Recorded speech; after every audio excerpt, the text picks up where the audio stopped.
Hello, my name is Masha Sedova, and I work for a team that we call Trust at Salesforce. Now, in many other organizations, Trust would be known as the Information Security Group, but at Salesforce we call it Trust for a very key reason. One of the core principal tenets of us as an organization is that our customers trust us with their data. Without that trust, we have no platform or no services to offer our customers. One of the core tenets of my group, which is trust and engagement, is making sure that the human element of security is maximized to its greatest extent, and therefore security training falls under that umbrella. So what I'm going to be talking to you guys for the next few minutes about is how we use technology to enable security learning, not only amongst our employees, but in our partners and our customers. Before I get into the technology part of it, I want to give a little bit of background on Salesforce, because it's often a business-to-business type of product, and if, as an end user, you may not have come across it. Salesforce is a cloud computing company, and businesses use us to run their back ends, either to sell to customers, to service their help desks, to market effective communications to key people amongst their target community, as well as do analytics on all of this data, create communities around the users of their products, and build apps on this. We've been doing this for 16 years, and because trust is the fundamental principle of why people continuously invest in our platform, brand and reputation is something that is very key component to what we do. We've been rated as the most innovative company the last 4 years in a row, and the best to work for. And I'm going to explain why this is a key part of security training in our platform. So, what is it we wanted to do around training and education? Like I mentioned earlier, we have 6 key service offerings from a cloud perspective. In addition to that, we have a Force.com platform, which is a development toolkit, and it allows developers, both internal developers and external developers, to develop apps on our cloud. Apps will allow people to do customized usage of our platform to make it integrated to their business, to make it do whatever they'd like to do. Now, while that's extremely flexible, it introduces some significant security risks if people do not know how to develop securely. We have approximately 3,000 developers internally, and from a partner community that we're targeting for has about an additional 13,000 on top of it. So we wanted to get to this community of internal and external developers and teach them how to secure the code on our platform so that the apps they develop internally for our own use or for our customers, or customers building for themselves, make sure that they're building as secure as possible, because it affects not only our brand as a company, but the brand and the reputation and the customer data of our customers, which is something that we prize very, very highly.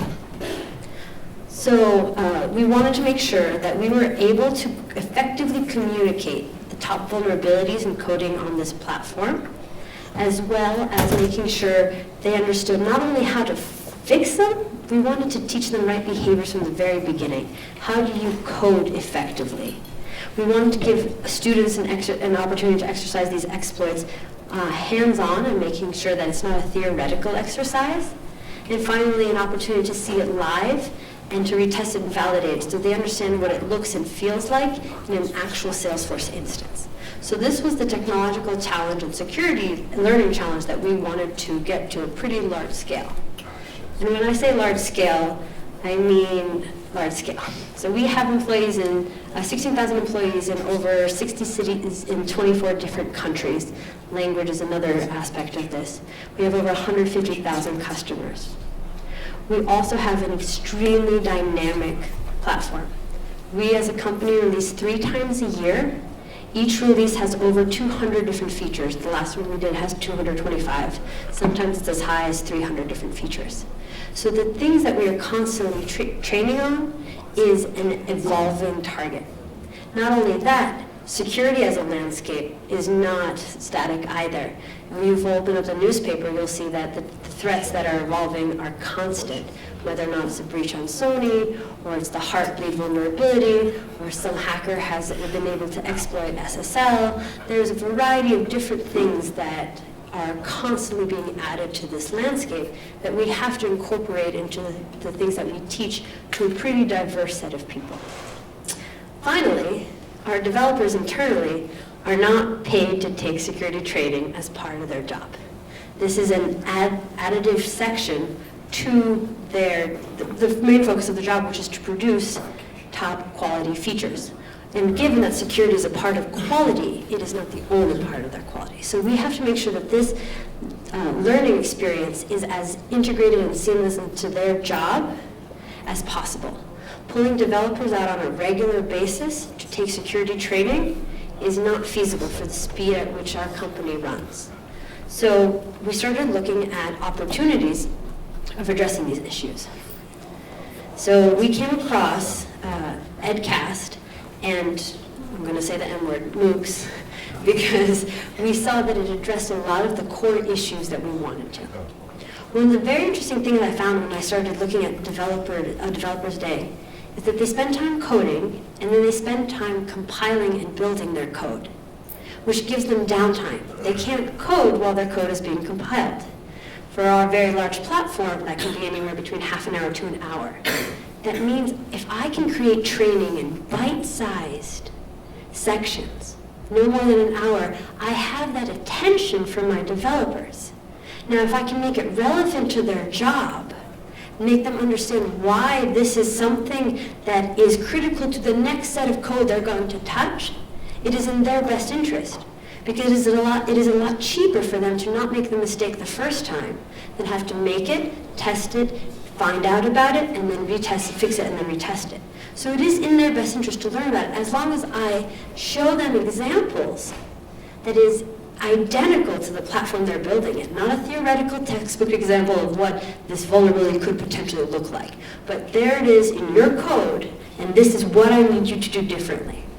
So we found that by being able to do this on a platform like EdCast, we were able to do sections specifically by vulnerability type. The course we created had highlights of vulnerabilities, hands-on examples of how to incorporate it, as well as labs around getting our employees and our developers to try it out themselves. And I'll talk about this in a little bit. We also gave our employees an opportunity to learn the way that they do best. An interesting thing that I've seen in my experience teaching our developers is often in-person exercises are not the best way to get them to speak up. They really prefer virtual environments. They're much more willing to ask vulnerable questions or admit that they don't know something if it's a virtual classroom.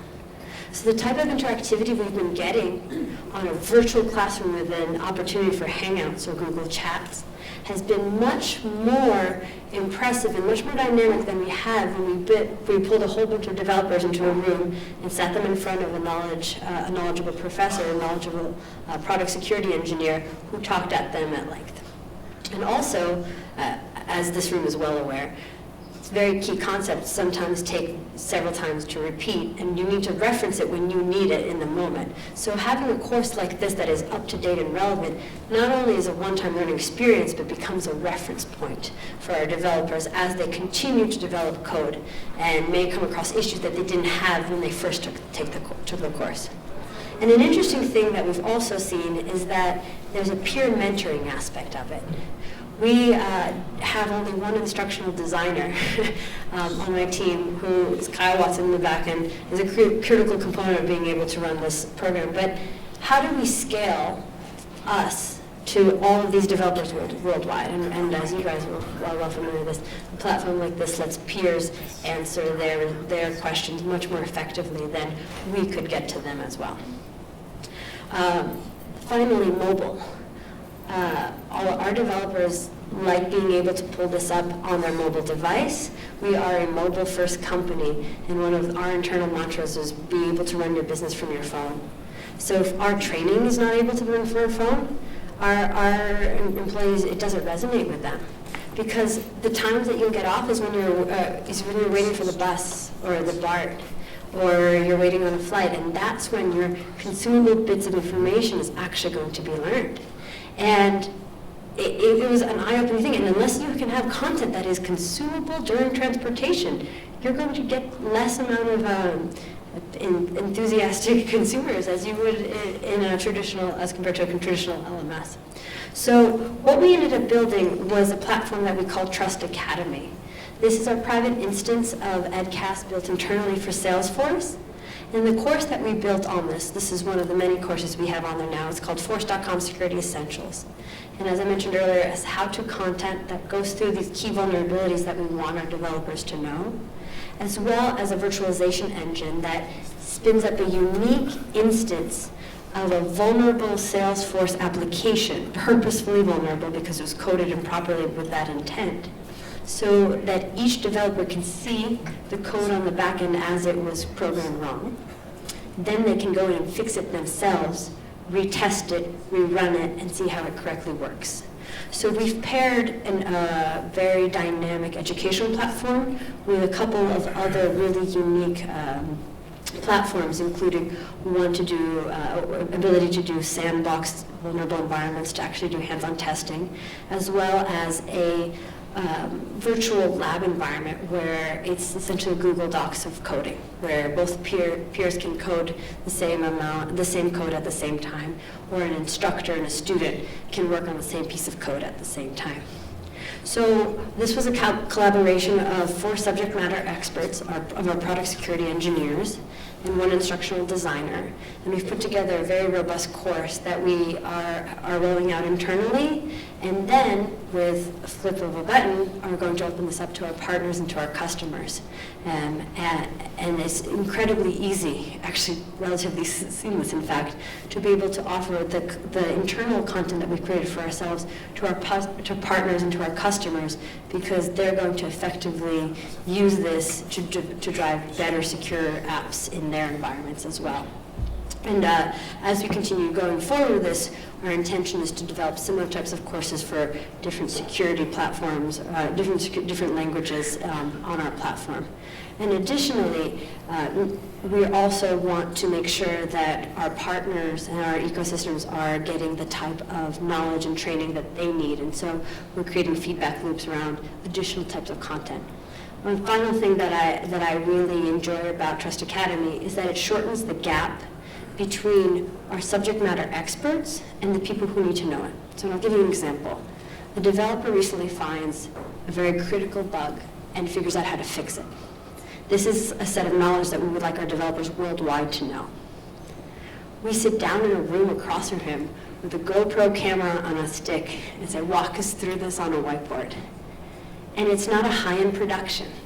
It's not something we do in a video lab, and we have done expensive things in a video lab, but it's a senior developer on a GoPro and a whiteboard explaining what he did was walkthrough, links to the wiki and reference points, and we put it up on our platform, and we send it out as a resource.